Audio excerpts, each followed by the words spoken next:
classic meditator's herbs is reishi mushroom. Reishi, It's known as the herb of immortality and spiritual potency. Gets you right out of your head and into your heart. It's really heart expanding. I remember the first time I had a wild reishi. I had it by accident. I was in a tincture bottle and I thought it was something else, and I had been sent the wrong thing. And I was in Australia. I was going into an early 5:30 a.m. yoga class.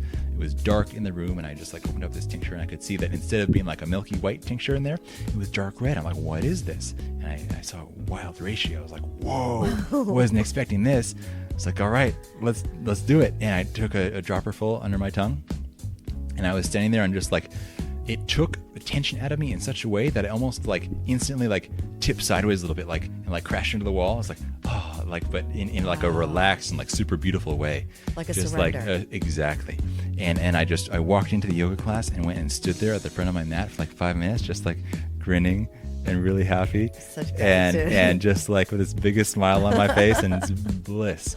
Yeah. So reishi is an incredible herb for deepening meditation and opening up yourself in a spiritual sense. And when my son was really little, one day he just looked up at me with these big, innocent, but truthful eyes, and he said to me, "Mom, you really need to smile more."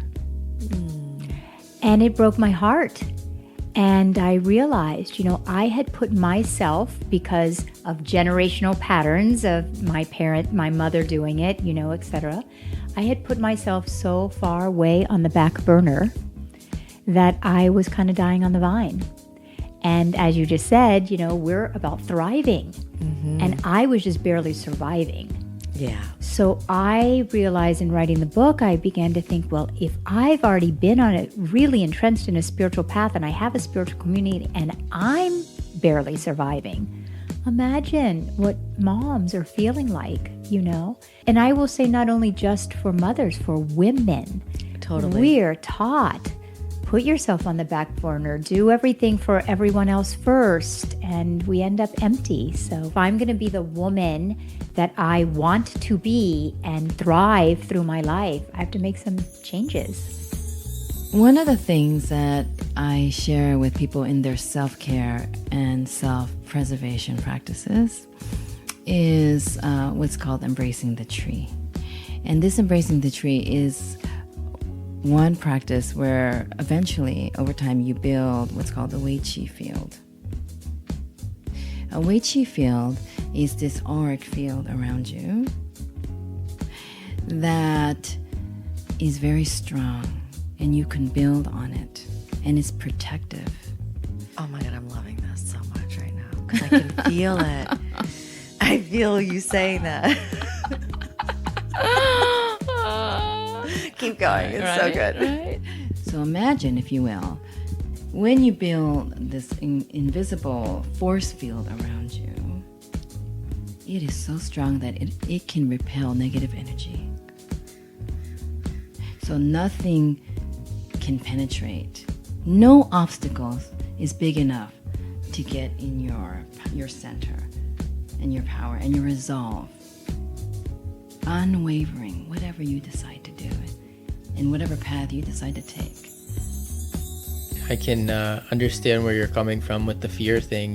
There was a lot of global media attention over this past year. The New York Times interviewed me for an article, and then that turned into Forbes doing an article, and Fox News and Men's Journal. I mean, 95% were all saying this is like a dangerous, expensive new fad.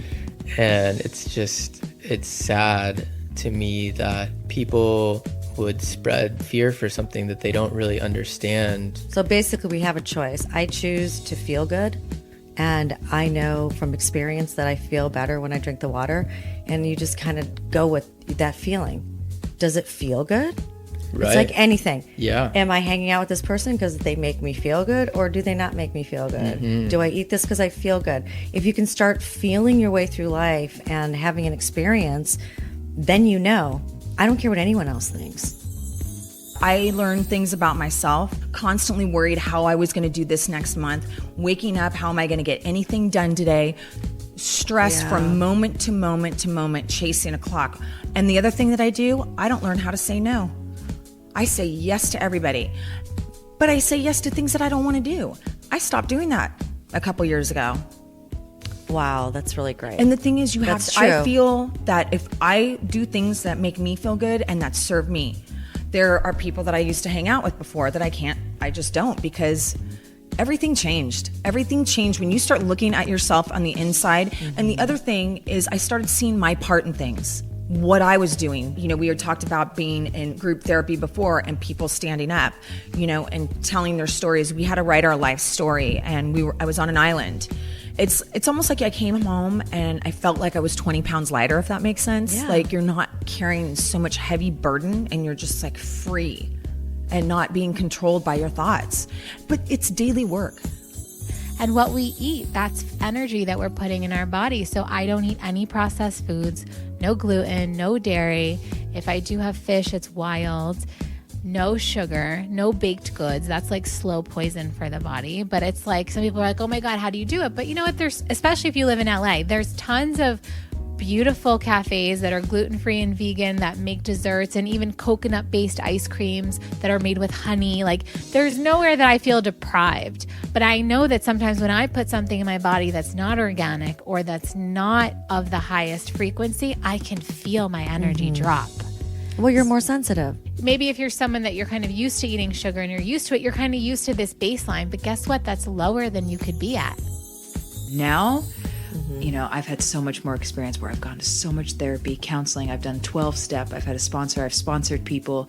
You know, I've done all these retreats and workshops and all these different things. You know, just had incredible life experiences that you can never pay for, that you could never seek in a book or a podcast or, you know, real life experiences that I was able to go, wow, this is the most humbling work I could ever do. Because now I'm in a place where I'm at a low. I need to ask for help. I'm really struggling. Never really stayed depressed, but, you know, I had my moments. And then that's where my music is coming from now.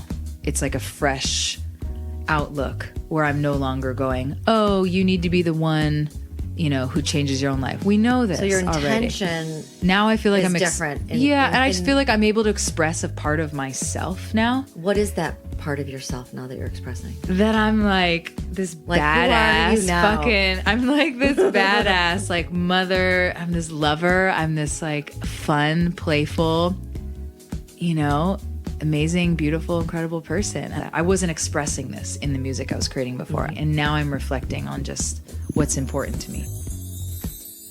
Outer experience is actually a reflection of inner reality. Yes. And so what you're saying is very accurate.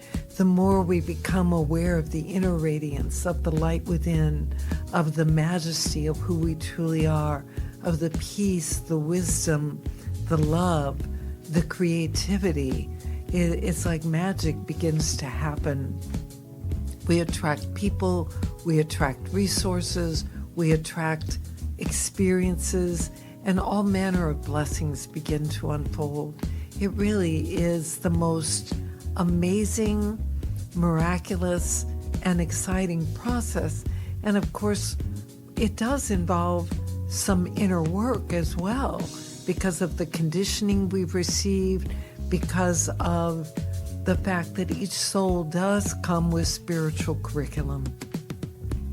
And spiritual curriculum includes unresolved issues, but it also does include the gifts and blessings that someone brings with them as part of their inherent nature, that they are in fact here to share. And that's part of what I love about the work that we do, because we work with people very deeply to assist them in the resolution of the unresolved issues of hurt, rejection, abandonment, anger, whatever it may be.